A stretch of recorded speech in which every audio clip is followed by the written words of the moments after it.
welcome to this week's episode of Star Wars Aftermath Empire's End, our book club discussion. If you are unfamiliar with what I'm talking about, you can go ahead and click here. It will take you back to the beginning of the playlist, where basically we've been going through this book a couple of chapters at a time to get into the themes and other elements going on.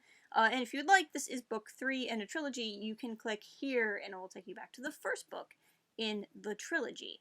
But with that, we're going to discuss this week's reading. This week was much shorter compared to last week's, and shorter compared to the next 2 weeks, but just for pacing purposes, it's what it was. We're going to discuss chapters 34 and the 9th interlude on the ship Liberty's Misrule.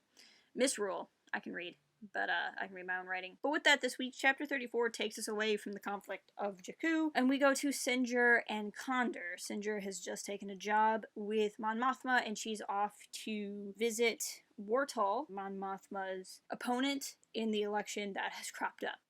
I have no memory of this chapter. This is not the first time I have read this book. Granted, I read this book when it came out, so it's been a little while. Don't remember this chapter at all. And some big things happen in it. So that's the thing. A couple episodes ago, we had been told that Wartol was just, like, kind of wrong friends at wrong time and not really complicit with anything. And I was like, man, I'm really glad, because I didn't really want him to be a mustache-twirling villain, because there's so many plot twists and story turns going on Jakku. It was nice to have something just be simple. Lo and behold, it wasn't simple.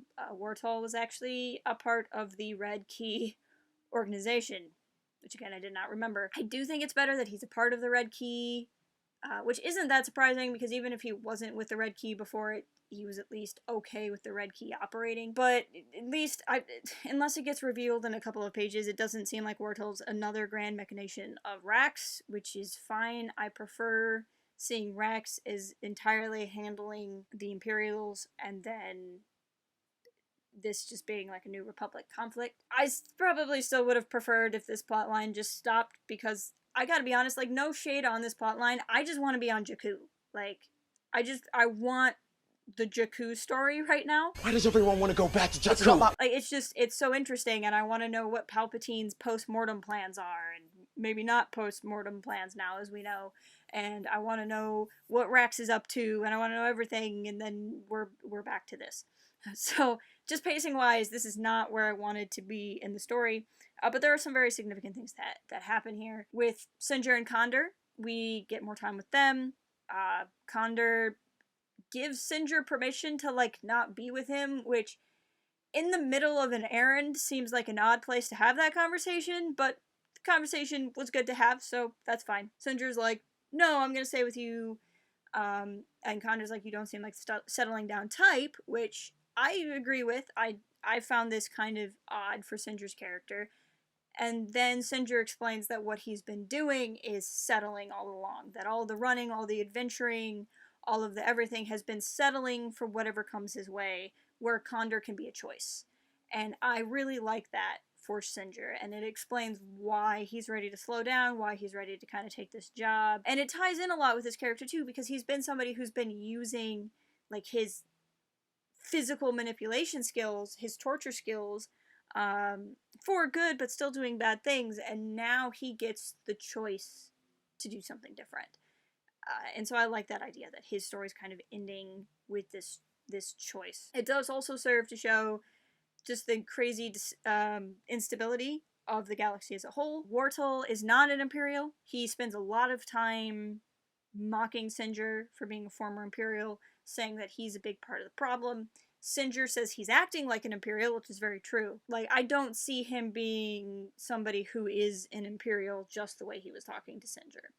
So this is just kind of this third faction-esque type of thing, which is very, very common. We're going to talk about it coming up here in a minute with the Interlude, and is something we're going to see in Bloodline when we get to our next book that we're going to read. But that was something that was very interesting as well. At the end, there's an explosion. Wartol admits that he's trying to kill Mon Mothma, sacrificing himself, which that was his story to Mon Mothma, that he's from this culture that sacrificed their own planet so that they could defeat the Empire. He is sacrificing himself so that he can stop Mon Mothma from weakening the New Republic as he sees it. And we are left with thinking that he has bombed the building that Mon Mothma is in, and may have successfully killed her. I've promised to stay spoiler free in these reviews, so if you're reading this through, that's fine. Like, I'm not going to spoil anything for you, but maybe it's a mild spoiler to say I have no memory of this chapter, which probably says a lot about how lasting the consequences of this chapter actually were. Because again, I remember so much of the end of this book. Like, the next couple of chapters I remember in great detail. I forgot this chapter even happened, if I'm going to be completely honest with you. I read this and went, I could have read this chapter for the first time. Anyway, we'll find out next week. Interlude 9 on the Liberty's Misrule. So here we meet Elodie from Life Debt Interlude number 3. So she was the pirate on the Star Destroyer, one of the Super Star Destroyers that had gotten mentioned when Sloane was going through the archives in Life Debt. And she's commissioned it and made it her lead pirate ship. And we found her, and she took on like that bratty daughter whose mother followed the bratty daughter onto the ship. And it was really, really emotionally intense. This is a story between Elodie and the girl. As they talk, and Elodie talks about her desires. I realize I might have, I don't know if I've said a pronoun for Elodie yet, and I might have said the wrong one, but Elodie uses gender neutral pronouns, so if I said it wrong already, I apologize, but Elodie has sure plans for making this pirate fleet, that these pirates would live together on the hind end of space, and the bratty daughter is being the bratty person and like, why are we doing this, and aren't pirates just selfish, and don't we all want to be out for ourselves? She's clearly too young to understand the implications of what she's saying. But Elodie talks about how, yes, pirates are self-centered, but there are predators that hunt alone, and then there are predators that hunt in packs, and she wants to make them predators that hunt in packs. And there's this very idealized representation of Elodie's people, you know, that they've made camps inside of hangar bays, and they're cooking things over fires, and they have markets, and you know, you're kind of picturing like Hobbiton, but inside of a ship or something. And it's a really cool idea, and it's weird because it's contrasted with this beautiful idealized concept of these people going through space together, and then at the end, Elodie is like, we're just going to shoot these Star Destroyers that are basically helpless down and send the pieces to the New Republic so they leave us alone. It is this more moral society. Like, it's explained as no one gets rich, more rich than anyone else. Like, they share everything equally, and they take care of each other, and all of this. But then they're also pirates, and Elodie is like, yeah, we're totally going to steal and loot. We're still going to kill. We're going to try to kill less often, but we're still going to kill. So it's really interesting because it's supposed to be like this better than the capitalistic idea of life, but also we're going to kill people. That kind of contrast was really, really interesting. And it's really interesting in light of the chapter before with Wartall, because what we have is two very different types of piratey crime syndicate things, right? So the chapter prior didn't mention the Red Key, but we just know that the Red Key was what was involved from parts past in the novel. The Red Key is also the gang, the crime syndicate that was trying to take over on Tatooine, and the sheriff, lawman, Mandalorian guy was fighting them and stopping them from taking over. They're shown as this really, really ruthless group that doesn't necessarily have a lot of morality and a lot of honor, and they're trying to get involved in galactic politics. And then we see this other, I mean, not crime syndicate, but kind of the same affiliation, right? Like this group of criminals functioning together, but they're not necessarily trying to take over. They're trying to be like this roaming, meandering pirate nation. They were stronger in comparison, to see that there's different kinds of criminal groups going on.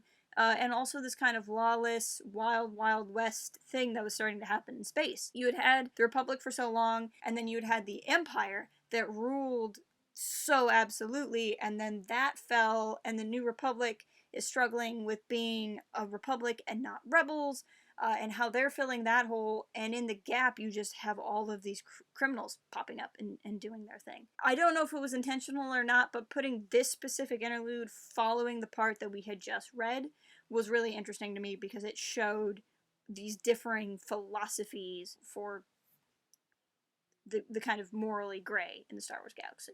Another thing that's interesting to me about the character of Elodie is she is talking to the daughter character, and the daughter is very bitter towards the mother that has followed her to the ship.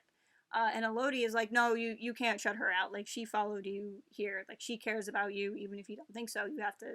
You have to respect her. And it's just this added layer of this person who will ruthlessly kill, and ruthlessly kill to defend those that belong to her, but also has this kind of this honor system. And she's definitely a character I would like to see more in canon, or at least characters like Elodie, if not actually Elodie. Just because that kind of system is so interesting, and I think can also make for a more interesting. Elodie wouldn't have to be an antagonist, but can make for an interesting antagonist, just because then you don't necessarily hate the person that's fighting against your protagonist, but would also make for a really interesting, unlikely hero character. I would love to see Elodie meet up with our other favorite space pirate of Hondo, which would be an interesting combination, just to see how those two would play off of each other. Hondo is good at heart, but has less of an honor system. Elodie has an honor system, but hard to say how good at heart she might be. Whether or not the morality that Elodie has comes from the honor system or from herself is a little bit tougher to determine. And I would love to see that explored more. But I'm actually going to call it there. Like I said, it was a much shorter week than it has been in weeks past. We have just 2 weeks to go, which is really, really exciting. For next week, let's read 35 and 36. So that'll take us almost to the end. So read 35 and 36 for next week. Please leave me a comment on what you think of the story so far and where you think we're headed here at the end. If you haven't already, please follow us on all of the socials. I'm always excited to talk to you guys any way I can. And I will talk to you guys next week.